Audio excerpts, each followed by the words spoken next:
सरकारी नौकरी रोजगार नहीं है, वो छलावा है। मैं उसको चैलेंज करता हूं, चुनौती देता हूं कि सत्य नहीं कि 20 से 25 हजार ही नए युवाओं को रोजगार मिला है, बाकी पुरानी बोतल में नई शराब भर के बेचा जा रहा है। जी तो पॉपुलर लीडर हुआ करते थे, लेकिन इन दिनों उनकी एक तो उनकी मानसिक स्थिति भी ठीक नहीं रह रही है। देखिए, बायोमेट्रिक का आवश्यकता इसलिए हो जाती है कि अटेंडेंस, उपस्थिति जो है हर कार्यालय में और खासकर स्वास्थ्य विभाग में ये बहुत ही आवश्यक है। मैंने देखा है कि एक तो रोस्टर ही नहीं बन पाता, रोस्टर भी बनता है तो मैंने देखा है कि एक डॉक्टर जाकर जो है पूरे सप्ताह भर का साइन करते हैं, और उसमें हम एक विधायक के रूप में अपने आप को बहुत ही मतलब कि कमज़ोर पाते हैं, उसको बदल नहीं पाते चाहे जितनी बार हम शिकायत करें। तो सरकार अगर ऐसा निर्णय ले ले कि केवल अस्पतालों में ही नहीं, जितने भी कार्यालय हैं, वो कि आज टेक्नोलॉजी उपलब्ध है, अगर नहीं होता तो बात कुछ छोड़े। सारे निजी संस्थानों ने अपने यहाँ, जिस हम लोग अपने कार्यालय में, अपने डेवलपमेंट साइट पर, हर जगह हम लोगों ने सीसीटीवी कैमरा और बायोमेट्रिक को कंपलसरी बनाया हुआ है। जितने निजी संस्थान है हर जगह ये है। तो क्या कारण है कि सरकारी संस्थानों में हम सीसीटीवी कैमरा और बायोमेट्रिक को कंपलसरी नहीं कर सकते? अगर कंपलसरी करने में दिक्कत आ रही हो तो एक समय ले लें, एक तय कर लें कि हाँ योजनाबद्ध तरीके से इतने महीनों में या इतने वर्षों में इसको हम पूरा करेंगे। मैं समझता हूँ कि गवर्नेंस की दिशा में एक बहुत अच्छा कदम होगा और बिहार को इसका बहुत लाभ मिलेगा। यही बात मैंने सदन के अंदर उठाया था। अब बिहार में आपने कब रोजगार की बात सुनी? बिहार में नौकरी की बात सुने होंगे, रोजगार की बात नहीं सुने होंगे। और ये वो लोग बात कर रहे हैं जिनको पता भी नहीं है कि नौकरी और रोजगार में फर्क होता है। नौकरी सरकार देती है और उस सरकार को वो पैसा जो है हम देते हैं, हम लोग जो टैक्स देते हैं उससे उस सरकार के पास पैसा जाता है, और सरकार नौकरी देकर रोजगार देने लगे अगर, तो कोई भी देश, कोई भी प्रदेश की इतनी शक्ति नहीं है कि वहाँ के बेरोजगारों को नौकरी देकर रोजगार दे।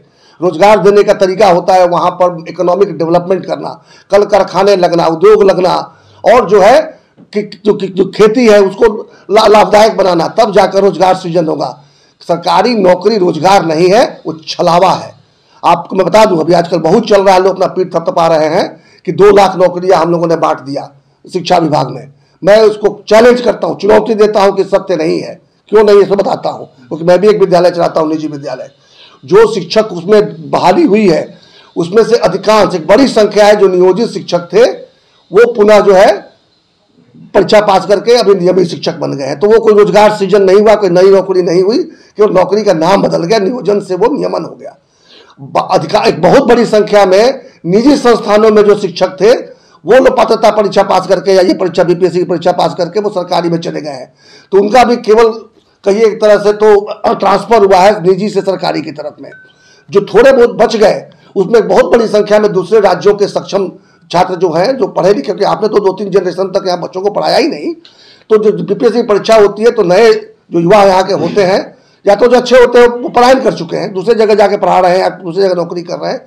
जो यहाँ बच गए उसमें से बहुत कम संख्या के लोग हैं जो यहाँ के लोगों को नया रोजगार मिला है या नई नौकरी मिलेगी। तो 2 लाख का पहले आप सरकार से मांगिए कि पूरा ब्रेकअप दें कि 2 लाख कैसे कैसे लोग हैं जिनको नौकरी मिली है। इसलिए पूरा छलावा मेरे हिसाब से, जो मैंने अपने बैकअप द एनवेलप कैलकुलेशन किया है कि 20 से 25 हजार ही नए युवाओं को रोजगार मिला है, बाकी पुरानी बोतल में नई शराब भर के बेचा जा रहा है। सर, आपने कहा कि नौकरी दिया जा रहा है, सरकारी नौकरी दिया जा रहा है, लेकिन रोजगार की भी बात कर रहे हैं। सरकार तो 10 लाख नौकरी और 10 लाख रोजगार की भी बात कर रही है, रोजगार भी 10 लाख देंगे। रोजगार की दिशा में प्रयास कुछ दिखा है आपको? अगर दिखा तो बता दीजिए। सर, नियोजित शिक्षक समता परीक्षा के विरोध में है, आज मुख्यमंत्री सम्राट चौधरी के द्वारा वार्ता के लिए बुलाया है। क्या लगता है कि उन लोगों की मांग जायज है? उन लोगों की मांग, मैं दोनों पक्षों को कहूंगा, सरकार को भी कहूंगा और नियोजित शिक्षक बंधुओं को भी कहूंगा कि चूंकि बिहार के बच्चों के भविष्य की बात है तो कोई अयोग्य शिक्षक हमारे बच्चों को नहीं पढ़ा सकता, अयोग्य शिक्षक पढ़ाकर किसी को योग्य नहीं बना सकता। इसलिए ये जो सक्षमता परीक्षा जो है इसके जो खिलाफ है वो बिहार के बच्चों के भविष्य के खिलाफ है।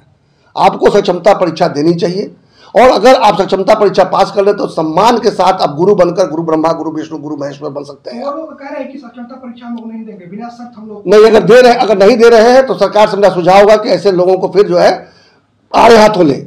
उन लोगों का कहना है कि 3 बार जो हमें मौका मिला है, अगर इसमें हम पास नहीं करते हैं तो हमें नौकरी से हटा दिया जाए। नहीं, वो नहीं होना चाहिए। भाई सरकार का मैं सुझाव देने वाला हूं कि चूंकि आपने इनको इतने दिनों से नियोजित करके रखा हुआ था, ये बेचारे उसी रोजगार में अपना जीवन खपा दिए। तो आज उनको अवसर दीजिए, 3 के बदले 5 अवसर दीजिए कि सक्षमता परीक्षा पास कर लें। अगर सक्षमता परीक्षा पास कर लेते हैं तो निश्चित रूप से जो रोजगार वो करते आए हैं उसी में लगे रहें और बिहार के बच्चों के भविष्य को सुधारने का कार्य करें। लेकिन यदि उतने प्रयासों के बाद भी वो पास नहीं करते हैं तो शिक्षक तो नहीं रह सकते, लेकिन सरकार को सिर्फ शिक्षकों की आवश्यकता नहीं है, बहुत से विभाग हैं, बहुत से और भी पद हैं जिन पर इनको स्थानांतरित किया जा सकता है। उनसे रोजगार न छीना जाए, उनसे नौकरी न छीनी जाए, नौकरी में तब्दीली जरूर की जाए, लेकिन सरकार से मेरा यह आग्रह होगा कि किसी का रोजगार न छीने, किसी की नौकरी न छीने। लेकिन इनसे भी आग्रह होगा शिक्षकों से कि आप सक्षमता परीक्षा से भागे नहीं। अगर आप योग्य हैं तो क्यों भाग रहे हैं, अपनी योग्यता सिद्ध करें और शिक्षक बने रहें। और भी किसी कारण से आप नहीं कर पाते, क्योंकि बहुत दिनों से आपकी आदत छूट गई है पढ़ने पर आने की, अगर नहीं कर पाते हैं तो ऐसी स्थिति में सरकार उनको दूसरी जगह उनकी योग्यता के हिसाब से उनको नियोजित करे, ये मेरा सुझाव भी होगा। यही कारण है कि आप ये प्रश्न पूछ भी रहे हैं। तो अगर नीतीश कुमार जी कहते हैं, जैसे बंगाल में उन्होंने कहा था, जब भारतीय जनता पार्टी वहाँ 200 सीट जीतने का दावा कर रही थी तो उन्होंने कहा था कि 100 का आंकड़ा भी पार नहीं कर पाएगी और मैं संन्यास ले लूँगा अगर ऐसा हुआ तो मैं नहीं जानता कि कब प्रशांत जी ने कहा है ऐसा, लेकिन प्रशांत जी ने ऐसा कहा है तो मुझे मेरा कोई कारण मैं नहीं देखता कि मैं उस बात को विश्वास न करूं।